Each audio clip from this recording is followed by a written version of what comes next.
Hello दोस्तों, आज के वीडियो में मैं बात करने वाला हूँ RPSC grade second teacher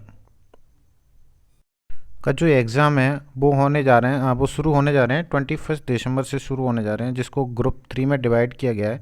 group first में आपका जो फर्स्ट पेपर है वो 21 को होगा, और जो सेकेंड ग्रुप है वो उसका जो फर्स्ट पेपर है 22 का होगा।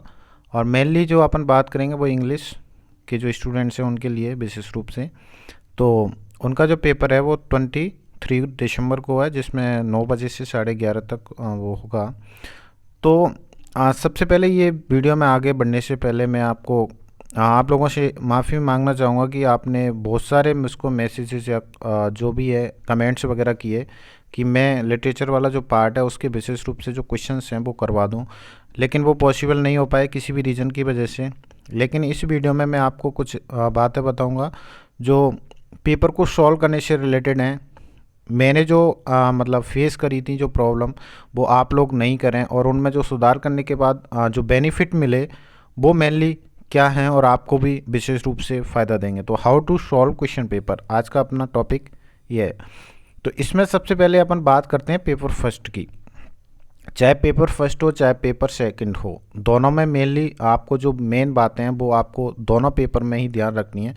तो पेपर फर्स्ट मेनली जीके, जिसमें आपका राजस्थान जीके, पॉलिटी होती है, और जियोग्राफी और साइकोलॉजी, इन 4 पार्ट्स के क्वेश्चंस होते हैं।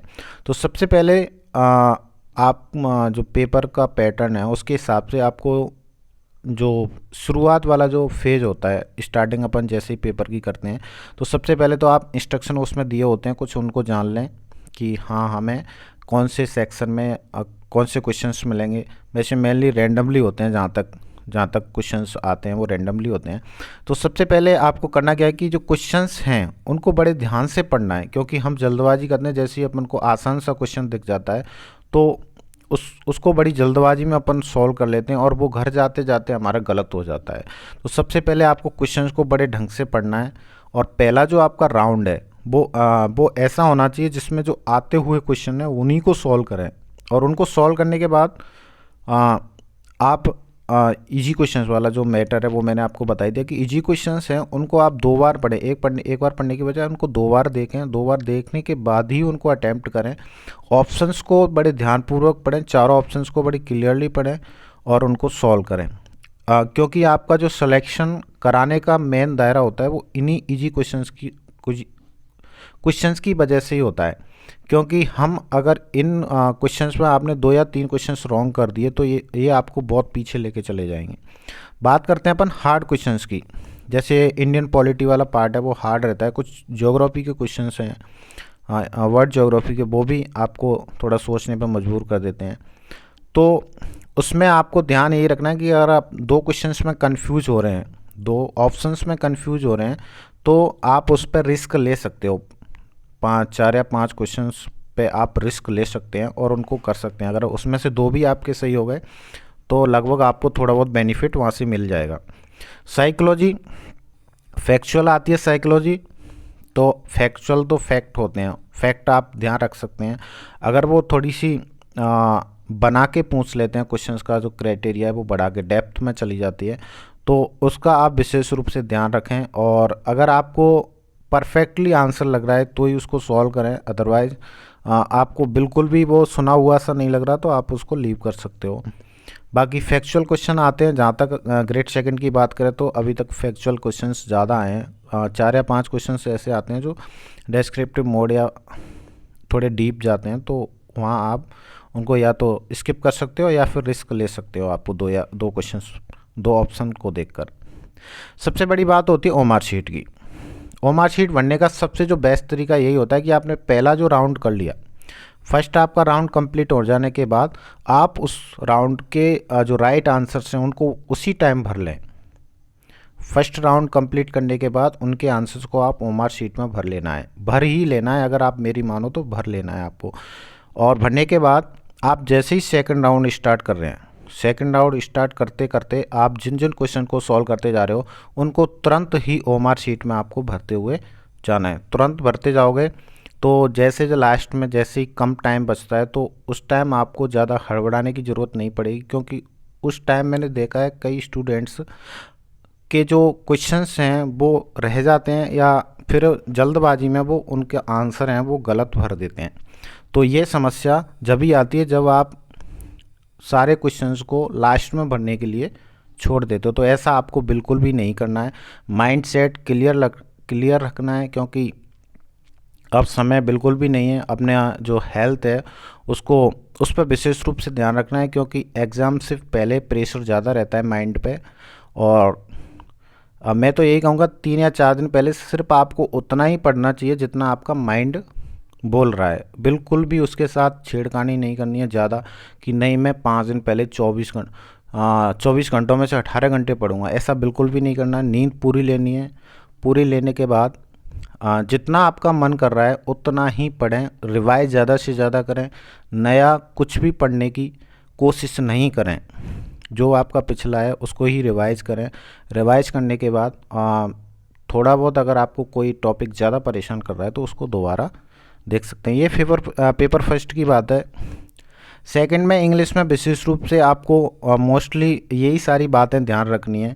राउंड वाली, ओमार वाली तो मोस्ट ऑफ वही बातें हैं। इसमें कुछ एक बातें ऐसी हैं कि जो क्वेश्चंस रीडिंग है, कई स्टूडेंट्स जो 2-4 बार फेल हो जाते हैं वो इसी की वजह से होते हैं कि वो क्वेश्चंस को ढंग से समझ नहीं पाते। ग्रेड फर्स्ट में भी इसका बहुत बड़ा इंपॉर्टेंट रोल होता है कि अपन क्वेश्चंस को सही तरीके से रीड नहीं करते हैं। दिमाग में कुछ उसका अलग मीनिंग निकालने के बाद क्वेश्चंस का जो आंसर है वो गलत हो जाता है। तो क्वेश्चंस रीडिंग इसमें भी अपना अच्छा योगदान रखती है। तो सबसे पहले क्वेश्चंस को आपको 2 बार पढ़ना है। वैसे ग्रामर है, कंसेप्चुअल आती है। आपके अगर कंसेप्ट क्लियर हैं तो आपको कोई प्रॉब्लम नहीं आएगी। स्पेलिंग चेक मेनली देखो पढ़ते टाइम, जैसे अपन लिटरेचर में बहुत बड़ा इंपॉर्टेंट रोल होता है इसका।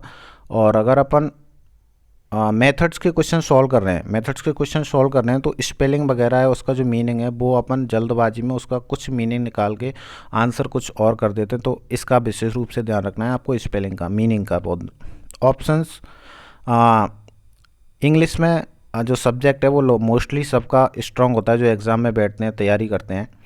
तो अपन बहुत जल्दबाजी करते हैं। जैसे अपन को शुरुआत में ही 2 क्वेश्चंस आसान मिल गए। आसान मिलने के बाद हम उनके बिना ऑप्शंस देके, 4 ऑप्शंस बिना देके अटेम्प्ट कर देते हैं क्वेश्चन को।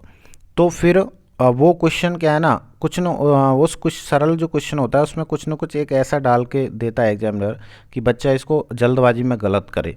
लेकिन आपको चारों ऑप्शंस बड़े अटेंशन के साथ देखने हैं, पढ़ने हैं। पढ़ने के बाद एक बार और क्वेश्चंस को रीड करना है, उसके बाद इसको सॉल्व करना है। मेथड्स का बहुत बड़ा रोल होता है सिलेक्शन कराने में। वैसे तो पूरा पेपर का ही रहता है लेकिन मेथड्स का भी इम्पोर्टेंट रोल रहता ही है। तो इसमें आपकी मेनली यही है कि आपकी रीडिंग कैसी है, आपने क्वेश्चन को कैसा समझा है। कंसेप्चुअल है, फैक्चुअल है, तो आप उसको आसानी से सॉल्व कर सकते हैं। कुछ एक बन के आते हैं तो वो भी आप देख सकते हैं।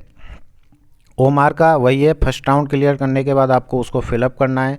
बाकी सेकंड राउंड जो थर्ड राउंड निकालें, 3 राउंड में पेपर पूरा हो जाता है। तीसरे राउंड में आप सेकंड और थर्ड राउंड में आप जितने क्वेश्चन को सॉल्व करते जाओ उनको तुरंत ही ओमार शीट में भरते जाओ।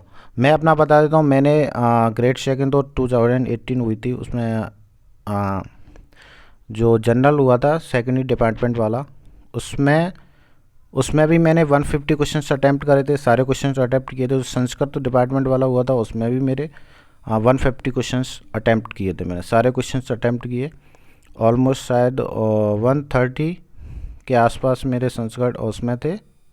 जो एजुकेशन डिपार्टमेंट वाला था उसमें लगभग करेक्ट थे 130 के आसपास, और लगभग 125 के आसपास थे मेरे संस्कृत डिपार्टमेंट। तो संस्कृत डिपार्टमेंट में तो 7th पोजीशन थी और उसमें 18। तो इस तरीके से आपको मेनली पेपर को सॉल्व करना है। और वो बात मैं आपको बता ही चुका, इस टाइम आपको अपने माइंड अप को सेटअप रखना है। कौन क्या कह रहा है किसी पर भी कुछ ध्यान नहीं देना। कौन क्या बोल रहा है आपकी तैयारी के बारे में कि आपने ये पढ़ ले वो पढ़ ले, बिल्कुल भी नहीं। मोबाइल से डिस्टेंस बना लो। हाँ, अगर आपका माइंड ज़्यादा टायर्ड हो चुका है तो एंटरटेनमेंट के लिए आप कुछ भी देख सकते हैं। बाकी किसी से एडवाइस वगैरह बिल्कुल भी नहीं लेनी है, ना किसी को एडवाइस देनी है। एग्ज़ाम टाइम में ना तो किसी से एडवाइस लेनी है ना किसी को देनी है। जिसको आप फॉलो कर रहे हो उनकी बातों को मेमोराइज़ करें, ध्यान रखें। और माइंड को सेट रखें, क्योंकि आपने जो तैयारी करी है उसका आकलन कोई दूसरा कभी नहीं कर सकता आपके अलावा। ये बात ध्यान रखना, जो आपने पढ़ा है, जो आपने जिस तरीके से आपने पढ़ाई करी है, उसका आकलन दूसरा कभी भी नहीं लगा सकता।